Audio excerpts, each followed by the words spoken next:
So it's currently 5:42 in the morning, Saturday morning. Just flew back from an amazing month in England, but now back in Gibraltar and ready to just continue pushing on the business. Now, a cool thing over the last sort of 6 months, really, we've massively changed the business model up from essentially being in a position which we were ridiculously fulfillment heavy and always on the back foot in terms of fulfilling demand, to now having a model that is genuinely unlimited, has an unlimited scale potential, but it also has way better results for clients. So it's better to implement from a scalability perspective, and it's far better to essentially get results for clients. Now, I think the way that I've looked at business a lot over the last sort of few months has changed as a result of it. Now, the way that we were sort of delivering things first from a systems perspective is it was very much going in, building, and the problem with that is every single client was so different, so you couldn't really like structure the onboarding process as much as if you say constantly delivered the same outcome. Yes, the outcome was similar, but the way that we got to that was completely different client to client, which meant harder training staff. It meant it's harder in terms of consistency and results. That there were just way more moving parts. So essentially, we've taken a service and sort of systemized it to now being in a product that we can sell to many. And as a result, one of the steps that I'm doing now is we've drastically increased profit margins. So we went from a team of 20 now to a team of 7 that's becoming 9 as a result of a couple more hires that we're going to make because we've improved profit margins. So last month we hit the best month that we've ever had in business, which is cool because it's essentially been a year since we started going from a service to a sort of productized business, and hit a record month. We went from 20 staff down to 7, soon to be 9, and our profit margin has doubled, which is really, really cool. As a result of profit margin doubling, we can just put more back into the business and ultimately it obviously scale even quicker. So that's one thing that I'm doing this morning, bringing on board a closer to deal with lead volume.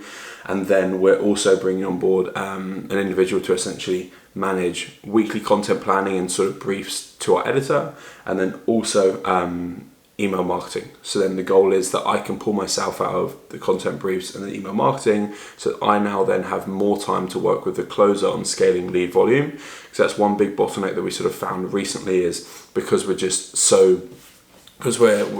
been so busy restructuring the whole business and just changing the inner workings, I've got pulled into so many different directions. Then the goal is I can pull myself out of these and essentially just scale lead flow, which will be very cool. So I'll move into sort of more of like an overview from a sales perspective and building out the sales team, because we've always been very heavy on building the fulfillment team, and then just working with our 2 operations managers just to essentially make sure that everything continues moving as it should. So here's how I'm building out our SOPs. I think a lot of people literally overcomplicate SOPs. You can literally just come into ChatGPT and give it a summary of exactly what you want it to do, and it will then literally build you out an SOP. And then you can go back and forth with ChatGPT because it's a conversational platform, and you can essentially tell it what you like, what you don't like, and then it will just keep refining it. So then what we're then doing is we're going back and forth, refining it even more to the point that we essentially have like the final outcome, and then just copying and pasting that into a Google document, and then going through that Google document and refining it even more manually. Plus, every single step then needs to have a Loom video. So you'll notice that then at the top, we then have a Loom video essentially going over the whole document, and then any step that's in it, so it's like step 1, step 2, step 3, will all have Loom videos for it. So then the goal is that essentially you take something that you potentially could have questions for, and you remove the ability for any question. So the goal of the SOP is it's like a second brain. So as I've been doing this task, I'm building the SOP. We'll offload that SOP to the staff member that's coming in to do the role, and then the goal is that it can run sort of autonomously without me, because the whole goal of us delegating is things then don't come back to me. So I'll just be working on this for the next probably 30 minutes, just finishing up the Loom videos for it, and then a couple of the tasks I want to wrap up this morning. But Saturday mornings, we try to just do a work block first thing in the morning, and then take the rest of the day away from the laptop and just let the systems run the business. have some headspace, spend some time with Miriam, and just enjoy the benefits of running a systemized business.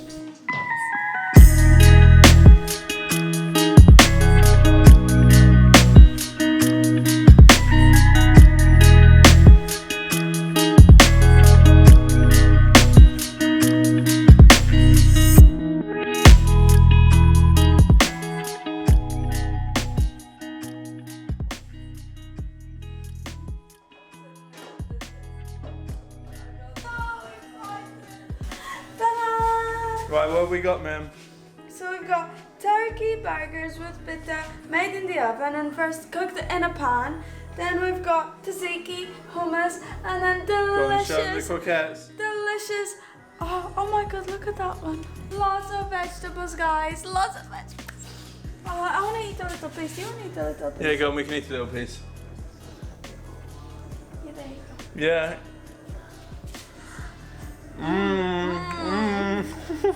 Go. Where's your eat now? Come on then, eating time.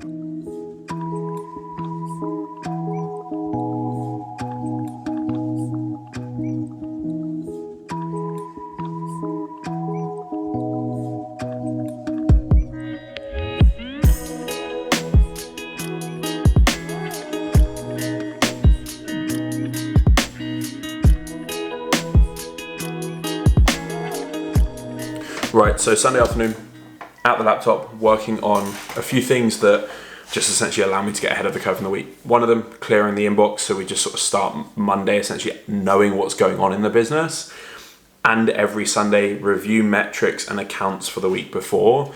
So a certain team member, well, a mixture depending on the role, all will obviously log data and metrics. On Sundays, I'll come in and review those and then send actionables back to each of the appropriate team members based off what role they're managing. So then when we come into Monday, they all essentially have actionables based off the KPIs. If KPIs aren't great, these are the actionables we need to work on, or they will have suggested an actionable off of the back of them logging and seeing KPIs, and then we'll essentially review that. We'll always preload, as an internal team, preload calls on a Monday and a Tuesday for the week. So for example, internal calls will either be on a Monday and a Tuesday, and I try and preload that in the week. So then based off the data, we can assess it. But then what it also means is you sort of like sacrifice a Monday or a Tuesday, or at least a good couple hours in that. But then the rest of the week is a little bit clearer from a call perspective, which then means that you can work on deeper work tasks. But then alongside that, because Mondays and Tuesdays are a little bit heavier, I want to get ahead of the curve. And that being said, I want to work on something now that we've been putting lots of time into getting to this point. So we've worked with, well, it's probably coming to around 600 different businesses now. And we've had the pleasure now of moving into quite a few other different industries too. So we've obviously had a big emphasis on the fitness industry, worked with a lot of different sort of fitness-based businesses and brands, but now moving into, alongside that, just branching out into a couple of different industries. Now that we've sort of productized and sort of systemized our model more, it allows for more scale. So we're moving quite heavily into just coaching, consulting in general, but then also into service-based businesses. There's a few businesses that we've been working with lately in the service-based business. So for example, like trades-based businesses, locksmiths, plumbers, electricians, cleaners, landscapers, like that style of business. And what we're finding with a lot of them is we'll come into their business and they'll often be like quite behind the times in terms of adapting to all of the tools that are available in business now, automations, AI, just systems in general, and trying to take the business owner out of that. So branching quite heavily into that, then we've moved quite heavily into quite a few sort of telehealth businesses, mainly across the US. So the goal now here, that what I'm looking at doing is, last week we had interviews with potentially a closer coming on board who will essentially start taking sales calls, and we're going to build out the sales arm of the business. Now a big thing that we put a lot of emphasis on for years is building out the fulfillment arm to the point that it can run a lot more efficiently now without me. Now, the same goes with the sales arm, and we're getting that to a point now that then can run incredibly efficiently without me too, and then I can sort of come into more of an oversight role and then speak to the sort of like heads in the specific departments, right? So a big thing that I'm doing now is I'm walking through just building out ad campaigns for us to then branch into those other industries. The flow that we're generally going to look at with this is ad to opt-in off the back of that, outbound on WhatsApp automatically. We then have a series of 3 follow-ups that will only send when that lead doesn't reply. If they do reply, they stop. When they do reply, AI setter kicks in, handles the rest of the conversation like a setter, essentially mimicking me, and then taking that lead to a call booking, and then calls will be booked. Closer will jump on, closer will close, fulfillment team will take over, and then we're sort of off. A big thing that a lot of businesses make the mistake of when they're building out sort of ad campaigns and things is they forget that there's essentially like 3 parts to an ad campaign. So I'll show you here. So when we look at an ad campaign, there's essentially 3 sort of phases and sections that we really sort of want to look at.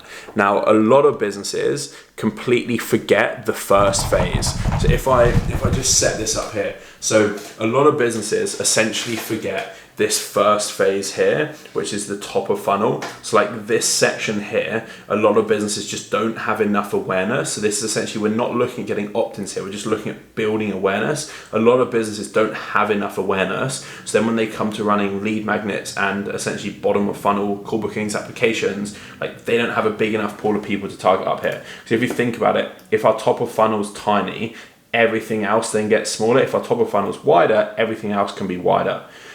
So a big thing here, like running your top of funnels, you're building awareness. You'll then close and book calls and appointments because you essentially have people to message and your business has more awareness. Then we can retarget this traffic into opt-ins or potentially straight into applications and via sales, right? We put a huge amount of emphasis lately on building our top of funnel, which we're continuing to do so because it's one of those things that sort of never ends. You just need to keep doing it. And then down here, this middle of funnel and bottom of funnel, that's essentially where we can then retarget this traffic off the back of that, right? So a big thing here is a lot of businesses just essentially they just don't put enough time into doing that, and then they'll rush through into the other sections. And a big thing that we found as well is generally leads, depending on what industry you're in, you want to match them based off where they feel the most comfortable. Majority of leads feel the most comfortable in messenger conversations as opposed to opting into forms and funnels and like all of these good stuff, because forms, funnels, landing pages, like they signal marketing, whereas messenger ads signal more of I'm okay with that, like I understand that, like I feel easy with that because I speak to friends, family and whatever on those platforms already. So like we want to try and like reduce the barrier by speaking to leads where they already feel comfortable. And the benefit of that is if we get an opt-in through a form or funnel, we get an opt-in on Messenger, like the outcome that we're looking for is to have a conversation and book a call. A Messenger campaign, like we get the opt-in and a conversation. A funnel, we just get the opt-in, then we have to start a conversation. So pivoting quite heavily towards Messenger ads. Build that out and then we'll optimize. I'll let you know how it goes and then we'll just scale it from there.